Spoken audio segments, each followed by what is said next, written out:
Formatting का काम है आपके डाटा को जान देना और उसकी विजिबिलिटी को बढ़ाना। यानी जब कंडीशनल फॉर्मेटिंग आप अप्लाई कर देंगे तो आपका डाटा अपने आप बोलने लगेगा, वो दिखने लगेगा। आइए मैं आपको दिखाता हूं। सबसे पहले बात करते हैं कंडीशनल फॉर्मेटिंग कितने प्रकार की है। टोटल 5 टाइप की कंडीशनल फॉर्मेटिंग एमएस एक्सेल में है, जिसमें पहली है हाईलाइट सेल रूल्स। और हाईलाइट किस किस बेस पर, यहां पर ये कुछ कंडीशंस दी गई हैं, जैसे ग्रेटर देन, लेस देन। इसका मतलब ये है कि अगर हम देखना चाहते हैं कि ऐसी कौन कौन सी सेल है जिसकी वैल्यू 50,000 से ऊपर की थी, वो हमारी हाईलाइट हो जाए, तो उसके लिए मुझे सिंपली ये सेल्स वाला कॉलम सिलेक्ट करना है। Highlight cell rules, greater than पे जाना है और यहां पे मैं लगाऊंगा 50,000। मैं ये देखना चाहता हूं कि 50,000 से बड़ी सेल कौन सी है। और यहां पे मेरे पास बहुत सारे कलर चॉइसेस अवेलेबल हैं। मैं उसको लाइट रेड फिल कर सकता हूं, ग्रीन कर सकता हूं, येलो कर सकता हूं, या कस्टम फॉर्मेटिंग भी मैं दे सकता हूं। यहाँ पे मेरे पास पूरा संसार है और मैं उसको अंडरलाइन कर सकता हूं, कलर अपने अकॉर्डिंगली दे सकता हूं, स्ट्राइक थ्रू ऑन कर सकता हूं, उसकी फॉर्मेटिंग चेंज कर सकता हूं, बॉर्डर दे सकता हूं, फिलिंग कर सकता हूं। तो ये सब ऑप्शंस मेरे पास हैं। लेकिन अभी मैं इन सब ऑप्शंस में ना जाते हुए यहाँ जो 3-4 प्रीसेट ऑप्शंस हैं, मैं उन्हीं का यूज करने वाला हूँ। यहाँ पर light red fill with dark red text मैं ले रहा हूँ और इसको ओके कर देता हूँ। अब आप देखिए सेल दूर से आपको नजर आएगी जो 50,000 से ऊपर की है। हम जैसे जैसे नीचे जा रहे हैं तो मेरे पास डाटा खुल के सामने आ रहा है। अब ये टोटल वो वैल्यूज हैं जिनकी वैल्यू 50,000 से ऊपर है। उसी तरह से हम लेस देन का यूज कर सकते हैं। मान लीजिए मैं देखना चाहता हूं कि 5,000 से नीचे की सेल कौन सी है। बिटवीन यूज कर सकता हूं, मैं चाहता हूं 5,000 और 10,000 के बीच में कौन सी है। इक्वल टू यूज कर सकता हूं एग्जैक्टली देखने के लिए कि एग्जैक्टली 50,000 की या 10,000 की कौन सी सेल है। नेक्स्ट है हमारे पास टेक्स्ट दैट कंटेन्स। ये न्यूमेरिकल से रिलेटेड नहीं है। टेक्स्ट दैट कंटेन आप किसी टेक्सचुअल वैल्यू पे अप्लाई करेंगे। जैसे यहां पे मैं हाईलाइट करना चाहता हूं उन पर्टिकुलर सेल्स को जहां पर पेमेंट क्यूआर कोड से हुई है, तो हाईलाइट टेक्स्ट दैट कंटेन्स, यहां पे मैं डालता हूं क्यूआर। पूरा मुझे लिखने की जरूरत नहीं है बिकॉज इसका मीनिंग ही यही है, टेक्स्ट दैट कंटेन्स, यानी ये वर्ड होना चाहिए। और कलर मैं लेना चाहता हूं येलो और ओके कर देता हूं। जितनी भी क्यूआर कोड वाली पेमेंट्स हैं वो सब येलो हो गई हैं। एक कॉलम पर एक से ज्यादा कंडीशनल फॉर्मेटिंग भी लगा सकते हैं। मान लीजिए मैं चाहता हूं कि पेमेंट गेटवे वाली ग्रीन हो जाए, तो text that contains payment gateway, सिर्फ गेटवे लिख दूंगा और इसको मुझे ग्रीन करना है, तो ये ग्रीन हो गया है। कंडीशनल फॉर्मेटिंग के हाईलाइट सेल रूल्स में अब हमारे पास है अ डेट ऑकरिंग। ये कंडीशन डेट्स पर ही लग सकती है। जैसे मेरे पास ये डाटा अवेलेबल है और उसमें पेमेंट की ड्यू डेट्स दी गई हैं कि किस किस डेट को कौन सी पेमेंट ड्यू हो रही है। अब मैं चाहता हूं कि मुझे पता चल जाए कि पिछले महीने में कौन कौन सी पेमेंट ड्यू हो गई है, तो मैं लास्ट मंथ लूंगा यहां से। तो अब आप देखिए ये थर्ड मंथ, अभी फोर्थ मंथ चल रहा है, तो थर्ड मंथ की ये सारी पेमेंट्स जो ड्यू हो चुकी हैं वो यहां पर नजर आ रही है। उसी तरह से मैं फ्यूचर की देखना चाहता हूं कि अगले महीने कौन कौन सी हो रही हैं, या नेक्स्ट वीक में किस किस की पेमेंट आने वाली है जिसको मुझे कॉल करना है और उसको बोलना है भैया पैसे दे दो। तो मैं यहां से इनमें से ये दिए गए जितने भी ऑप्शन है का यूज करके बहुत सारी कंडीशनल फॉर्मेटिंग भी लगा सकता हूं कि जो ड्यू हो चुकी हैं वो रेड हो जाएं और जो नेक्स्ट वीक में आने वाली हैं वो ग्रीन हो जाएं। अब देखिए ये सब नेक्स्ट वीक में आने वाली हैं, तो ये सब ग्रीन हो गई हैं।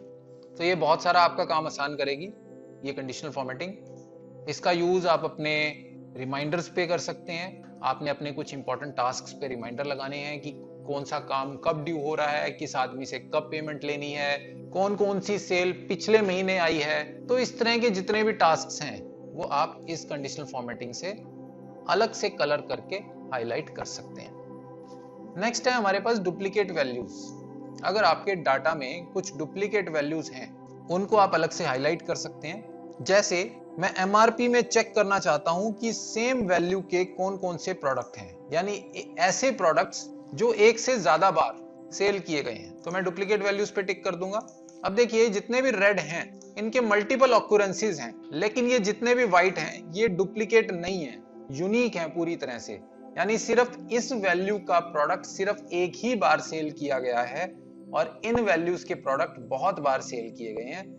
अब देखिए ये दोनों वैल्यूज सेम है, ये वैल्यूज भी सेम है, लेकिन इस वैल्यू का आपको पूरी एक्सेल में, मैं आपको सर्च करके दिखा देता हूं, सिर्फ इसके अलावा और कहीं पर नहीं मिलेगा, सिर्फ एक ही ऑक्यूरेंस है इसकी। तो आप डुप्लीकेट एंड यूनिक को भी आइडेंटिफाई कर सकते हैं। कंडीशनल फॉर्मेटिंग को डिलीट करने के लिए आपके पास दो तरीके हैं, या तो यहां जाके क्लियर फॉर्मेट्स आप कर सकते हैं, या कंडीशनल फॉर्मेटिंग में जाके क्लियर रूल्स कर सकते हैं। और वहां आपके पास दो चॉइस हैं, clear rule from entire sheet, यानी पूरी शीट पर से रूल्स क्लियर हो जाए, या clear rules from selected cells, या जितने आपने सिलेक्ट किए हैं उन पर से वो क्लियर हो जाए। अभी मैंने सिलेक्टेड सेल वाला किया है तो इस पर्टिकुलर कॉलम से रूल्स क्लियर हो गए हैं। आगे बढ़ते हैं। तो ये तो था हाईलाइट सेल रूल्स वाला। अब आता है हमारे पास टॉप या बॉटम रूल्स। इसमें हम टॉप की आइटम्स या बॉटम की आइटम्स निकाल सकते हैं। जैसे क्लास में हम ये देखते हैं कि टॉपर कौन है या फर्स्ट सेकंड थर्ड कौन कौन है। अगर आपके पास एक क्लास का या एक स्कूल का डाटा है और उसमें देखना चाहते हैं कि फर्स्ट कौन आया, सेकंड कौन आया, थर्ड कौन आया, तो आप सिंपली इस पे क्लिक करेंगे टॉप 10, और यहां पर अगर आपने 3 पोजीशन निकालनी है तो सिर्फ 3 टाइप करेंगे कि मैं सिर्फ फर्स्ट सेकंड एंड थर्ड ही देखना चाहता हूं।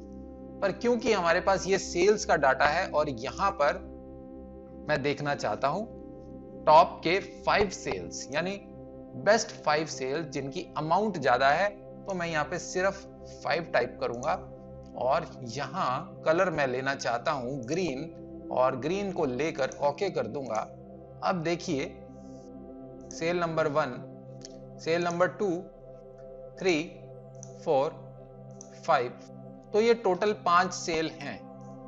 तो इस तरह से टॉप की 5 मुझे सेल्स मेरे सामने आ गई हैं। अगर मैं देखना चाहता हूं कि टॉप की 10% सेल्स कौन सी हैं या टॉप की 1% कौन सी है, अभी हम यहां पर फिलहाल टॉप की 1% निकालेंगे ताकि कैलकुलेट करना हमारे लिए थोड़ा आसान हो। मैं जस्ट अपना काम आसान कर रहा हूं। अभी मेरे पास टोटल वैल्यूज हैं 525, 26 तक रो है, लेकिन वैल्यूज 525 है बिकॉज एक रो हेडर की है।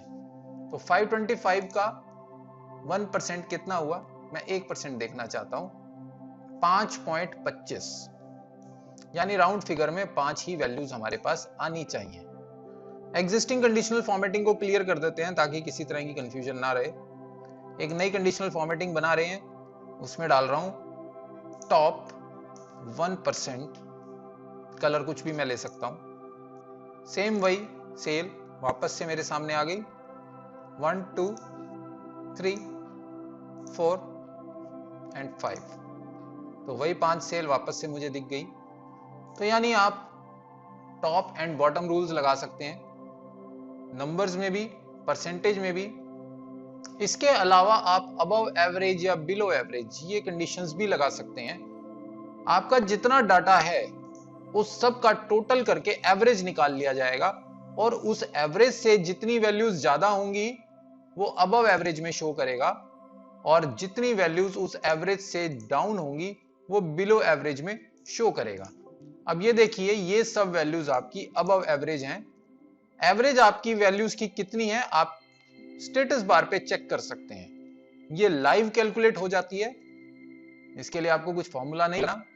एवरेज है, मैंने इस पूरे कॉलम को सिलेक्ट किया है, 16,977 रुपए एवरेज है, और सम ये दिया गया है 89,13,073, 99,13,073 रुपए। तो ये टोटल वैल्यू है और ये एवरेज है। 16,977 से ऊपर की जितनी वैल्यूज हैं वो सब रेड हो गई हैं, और 16977 से नीचे की जितनी वैल्यूज हैं वो सब बिना कलर के हैं।